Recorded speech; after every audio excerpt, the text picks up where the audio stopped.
네, 안녕하세요, 네, 이 교수님. 네, 아니 저희 이렇게 지식향연에 네. 이제 거의 뭐 고정 출연자처럼 나와주셔서 너무 감사합니다. 아유, 저희 영광입니다. 결국 이제 인문학과 관련되긴 하지만 네. 이 건축이라는 게 결국은 또 인문학하고 뗄래야 뗄 수 없는 관계인 것 같아서 네. 자연스럽게 자주 모시게 되는 것 같아요. 아, 예. 네. 감사합니다. 불러주셔서.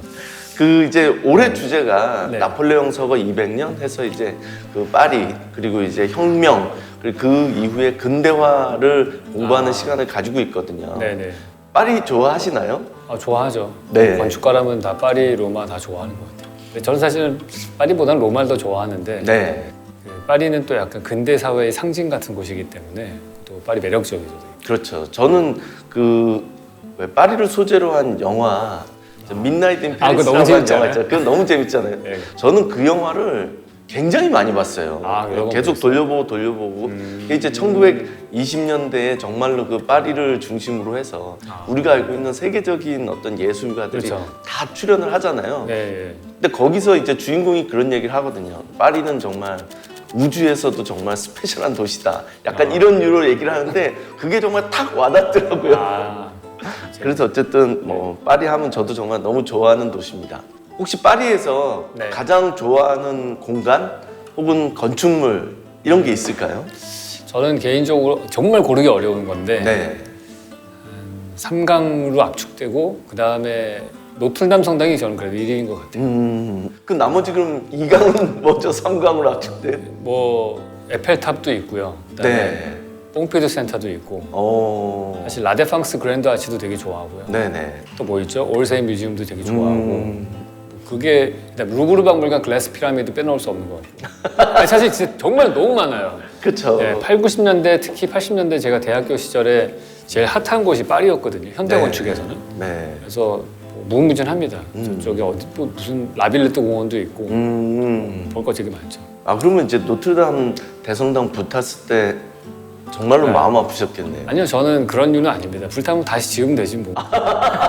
그래서 아 역시 굉장히 건축가답게요. 네. 불타고 무너지면 다시 지으면 된다. 약간 이런. 왜냐하면은 사실 그 건축물이 물론 훌륭하지만은 네. 그게 불타서 그 탑 쪽이 없어졌잖아요. 네, 나무로 네. 만들어진 뭐 그런 부분들인데 뭐 그런 거는 사실은 그 건축물의 가치가 있는 게 사실은 그때 만들어진 뭐 몇백 년 된 돌, 몇백 년 된 나무여서가 가치가 있는 게 아니고 그거를 만들고 기획하고 디자인하고 실행했던 그 기술과 생각이 중요한 거기 때문에 사실은 소프트웨어가 중요한 거지 하드웨어는 별로 안 중요하다고 생각해요. 그 남대문이 불탔을 때에도 저는 별로 안 울었어요. 네. 이미 그 남대문은 거의 한 60, 70% 정도는 아마 지난 한 100년 사이에 다 바뀌었던 업그레이드 시켰거든요. 그래서 남대문이 의미가 있는 거는 그 나무가 500년 돼서가 아니고 그때 500년 전에 그런 생각을 했다는 게 중요한 거니까 문화재를 사실은 너무 하드웨어적으로 안 보고 소프트웨어적으로 봐야 된다고 생각을 해요. 아, 그게 굉장히 좋은 지적이시네요. 저는 사실 노트르담 불탔을 때 이게 나폴레옹하고 관련된 곳이라 나름 또 약간 짠한 게 있었거든요. 네. 왜냐면 이제 나폴레옹이 거기서 이제 대관식을 그렇죠. 하잖아요. 네. 그래서 이제 노트르담 딱 얘기하시니까 네. 오늘 주제인 나폴레옹하고 딱 맞아 떨어져 가는 것 같아서 네. 좋습니다. 일단 이제 저희가 이번 나폴레옹과 관련된 그 시대의 건축과 역사와 문화와 사상 이런 것들을 네. 좀 장소별로 한번 좀 나눠서 네. 얘기를 좀 한번 해볼까 하거든요. 예. 그 베르사유 궁전이 사실 역사적으로는 절대왕정이라고 하는 어떤 하나의 시스템을 상징하잖아요. 예. 그 베르사유 궁전에 대한 설명 좀 부탁드려도 될까요? 그러니까 베르사유 궁전이 만들어졌을 때는 일종의 천도 같은 거였다고 생각을 해요. 네, 그렇죠. 예, 그 많은 어떻게 보면 컨트롤되지 않았던 왕정과 귀족들의 어떤 암투가 있다면은 네네. 그걸 다 띄워가지고 요즘으로 치면 세종시 같은 거 하나 만들고 네, 거기다가 왕궁만 있는 게 아니고 사실 행정기관도 거기 다 옆에 있었거든요. 그렇죠. 예. 그래서 먼데 띄워놓고 그곳에서 신도시 같이 만들어 놓고 왕이 다 컨트롤하겠다. 그 귀족들 맨날 파티하고 하면서 계속해서 관리하겠다는 의지가 좀 보이는 것 같고 그 당시에 그 흥미로웠던 거는 직선이 많이 나와요. 직선이요. 네, 그러니까 직선이라고 하는 거는 영원의 상징이었거든요.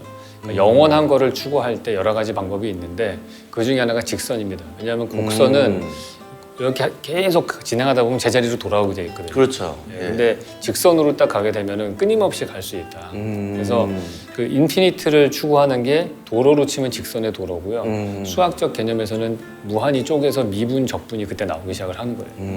그래서 그 개념으로 나타난 게 그 파리에서부터 직선의 도로를 쫙 뚫어가지고 베르사유까지 연결되게끔 하고 그것들이 그 당시의 권력과 어떤 인간의 능력과 이런 것들을 드러내는 표상이었던 것 같아요. 베르사유 궁전 좋아하시나요? 안 좋아합니다. 별로 재미없는 것 같아요. 사실. 그 약간 절대 권력 네.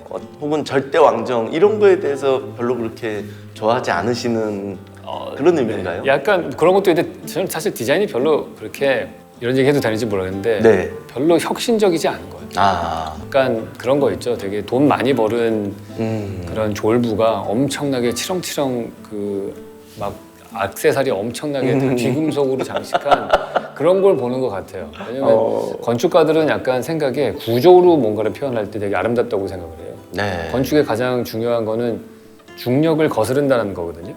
사실 에펠탑 같은 거는 건축가가 봤을 땐 되게 아름다워요. 왜냐면 그 중력을 저렇게 우아하게 해결할 수가 있구나. 그게 보이는데 베르사유 궁전에 지어졌던 건축 양식이라고 하는 거는 사실 데코레이션이 좀 강조된 것들이지 그 구조적인 미가 별로 없거든요. 그게 저는 사실 좀 별로 그렇게 아니 근데 그 베르사유 궁전이 역사적으로 보면 어떤 하나의 시대 그리고 하나의 체제 그리고 그거를 하나의 왕 그게 하나의 건물로 딱 집약된 절대 왕정이라고 하는 그 시대와 사상과 루이 14세와 그 베르사유가 그렇게 딱 어떤 건축물 하나가 그 시대와 사상을 대표하는 게 참 쉽지는 않거든요. 그렇죠. 근데 그런 면에서 굉장히 상징적이다. 맞아요. 그냥 거기를 가서 보면 그 시스템과 사상이 뭘 얘기하는지를 다 알려준다. 그런 면에서 저는 굉장히 효율적이라고 생각하거든요. 네. 한 번은 꼭 가볼 만하다. 네. 근데 가서 보면 정말로 질서정연하잖아요. 그렇죠. 그게 이제 결국은 절대왕정이라는 그렇죠, 걸 네. 그렇게 건축적으로 표현을 한 거죠. 네, 맞습니다. 네. 완전히 인면이 막 좌우 대칭으로 딱 돼 있고 그렇죠. 그러니까 권력을 상징하는 모든 공간은 사실 다 좌우 대칭이거든요. 근데 사람의 얼굴은 좌우 대칭으로 돼 있어요. 네네네. 그래서 뭐든지 인간이 심리적으로 뭔가의 좌우 대칭의 규칙을 찾으려고 하고 얼굴하고 비슷한 걸 찾으려고 해요. 그래서 화성에 가면은 아무것도 없지만은 우리 왜 화성 사진 보면은 사람 얼굴이 그려져 있다고 막 그런 거 혹시 보셨어요? 아니요, 저는 그런 그런 얘기. 인터넷 치면 나와요. 사람 네. 얼굴이 화성에 있고요. 엄청나게 거대한 그 랜드스케이프 모양이. 그리고 저런 사진 보신 적 있을 거예요. 뭐 얼룩덜룩한 사진 보고 예수님 얼굴 보인다고. 예, 그런 거는 그런 거 본 적 있잖아요. 있죠. 예. 그 사람들이 뭐든지 다 그렇게 사람의 얼굴을 읽어내려고 하는 본능이 있거든요. 근데 얼굴의 기본이 좌우 대칭이란 말이에요. 그러니까 네네. 사람들의 시선을 끌기 제일 좋고 좌우 대칭은 완벽한 규칙이고 그리고 그 센터 라인에 서는 사람이 항상 절대 권력자가 되고. 그렇죠. 그리고 우리나라의 광화문 광장 같은 경우가 이제 좌우 대칭으로 돼 있잖아요. 네. 그러니까 서로 거기에 뭐 이순신 장군 동상 있고 세종대왕 있고 거기에 꼭 쓰려고 하잖아요. 그 사람들이 그 정치 집회 같은 거 할 때. 네. 그러니까 그 권력의 중심에 서고 싶은 거죠. 그게.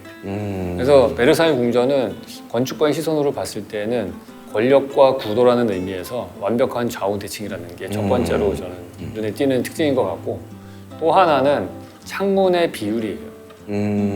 창문이 세로로 어마어마하게 길지 않습니까? 그렇죠. 예. 네. 그러니까 그 당시에 그 프랑스 사람들, 유럽 다 전역이 이 사람들은 건축을 다 벽 중심으로 건축을 한다는 거예요. 네. 기둥이 아니고 그럼 벽으로 건물을 지으면 창문을 크게 못 뚫어요. 가로로. 그렇죠. 예. 세로로 뚫어야 돼요. 근데 건물이 점점 커지면은 뚱뚱해지지 않습니까? 네네네. 안쪽으로 햇빛이 안 들어오죠. 네. 햇빛이 들어오게 하려면은 창문을 세로로 길게 하는 수밖에 없어요. 음. 창문이 세로로 되게 길면은 그거는 층고가 높다는 얘기고 그 얘기는 빌딩이 크다는 얘기거든요. 그래서 이게 권력자일수록 사실 창문의 높이가 되게 길어요. 그래서 그게 딱 보이는 게 저는 베르사유 궁전인 것 같아요. 베르사유 궁전이 제가 이제 어디서 읽고 거기서 설명을 듣기로는 그 당시에 그 이제 창문이 지금 이렇게 세로로 굉장히 네. 높은 데가 거울의 방이잖아요. 네, 그렇죠. 그 거울의 방이 그 당시로서는 그렇게 거울을 크게 만드는 게 쉬운 게 아니었다. 네, 맞아요. 그래서 엄청나게 사실은 뭐랄까요 절대왕정 루이 14세 시대에 그들의 어떤 물질적인 부뿐 아니라 기술적으로도 네. 예술적으로도 자기들이 굉장히 이제 높은 수준에 있다는 걸 과시하기 위해서 맞습니다. 굉장히 그렇게 만들었다고 그러더라고요. 맞는 말, 예. 네. 정확한 표현이에요. 그게 항상 기술이 그 당시에는 유리가 맨 처음으로 건축에 쓰인 것들은 사실은 절대적으로 쓰인 게 고딕 성당이잖아요. 네. 고딕 성당이 뭐 스테인드 글라스 같은 것들. 이것도 이제 프랑스에서 만든 양식이거든요. 그래서 스테인드 글라스가 많이 쓰이다가 그거가 사실은 루이 14세 때 그 거울의 방으로 나왔다는 거는 어떤 연속선상에 있는 것 같긴 해요. 그래서 한유리를 그렇게 크게 만드는 것도 어마어마한 기술이었고 그게 현대에 와서 그 유리가 일반적으로 쇼 윈도우라고 해서 네네. 상업의 그 유리창으로 바뀌었잖아요. 그래서 물건을 안에 있는 물건을 빨리 많이 보이게 할 수 있게끔 소비자한테 그 유리창이 넘어온 거죠. 그래서 그 권력이 샌드글라스를 만든 사람들은 누구냐면은 종교 권력자들이죠. 그렇죠. 예. 그러다가 베르사유 궁전에 있는 그 거울의 방은 정치 권력자들이 갖고 있다가 그다음에 20세기에 와가지고는 그 가장 큰 유리창은 소비자들이 사용하는 거니까 이게 이제 점점점 더 많은 사람들에게 퍼지는 쪽으로 갔다 그렇게 볼 수 있을 것 같아요. 창을 통해서 권력의 이동, 네. 주도 세력의 이동을 약간 설명할 수 있는 거예요. 네, 그럴 수 있어요. 그래서 건축이 재밌다니까요. 네. 특히 조경도 정말 베르사유는 어마어마하게 크고 넓잖아요. 네, 그리고 되게 규칙적이고. 네. 그런 것도 결국은 이제 건축과 연동돼서 절대 권력을 상징적으로 보여주기 위해서 그렇게 설계를 한 거겠죠. 네, 특히 되게 기하학적이잖아요. 그 네네. 정원 자체가. 서양 사람들은 예로부터 약간 공간을 기하학적으로 파악을 하긴 했는데 기하학이라고 하는 걸로 정원을 디자인한다는 얘기는 기하학은 위에서 내려다보면서 설계를 해야 되는 거예요. 그러니까 전지적 작가 시점에서 설계를 할 때 기하학이 나와요. 예를 들어서 상하이에 있는 뭐 장원 이런 것들 보시면 동양의 정원들은 기하학이 없어요. 다 1인칭 시점에서 디자인을 하거든요. 그러니까 내가 어떻게 보이느냐, 나하고 다른 사람의 관계가 어떠냐 이런 걸로 사람들 간의 관계에 포커스가 맞춰져 있다면은 서양 사람들이 약간 조금 더 권력지향적이고 이제 위에서 내려다보고 그런 전지적 시점에서 하는데 그거의 뭐 극치가 베르사유 궁전이라고 할 수 있겠죠. 심지어는 나무도 딱 깍두기처럼 그렇죠. 자르잖아요. 깍두기처럼. 이렇게 직각으로 딱 네. 그 전지하고 뭐든지 자기가 기하학이라고 하는 그게 인간이 발견한 어떻게 신의 규칙이잖아요. 그것들을 자연에다가 계속해서 투영하려고 하는 거죠. 정원이라고 하는 거는 어떻게 보면 나만의 새로운 세상을 창조하는 건데 내가 천지창조하듯이 땅에다가 정원을 만들 때 그때 기하학적인 규칙을 부여하고 심지어 나무를 그 가지치기를 할 때도 기하학적으로 하고 이런 것들이 보이는 거예요. 근데 결국 참 권력이라는 게 허망한 게 그렇게까지 이제 건축과 조경과 이런 걸 통해서 본인의 권력과 이런 거를 나타내려고 했던 절대 왕정도 결국은 이제 루이 16세의 후손들이 무능해지면서 네. 뭐 혁명으로 완전히 뒤집어지니까 그렇죠. 그러면 참 무사한 것 같다는 생각이 듭니다. 네. 오래가기 힘들죠. 그거는 뭐 그냥 자연스러운 흐름인 것 같아요.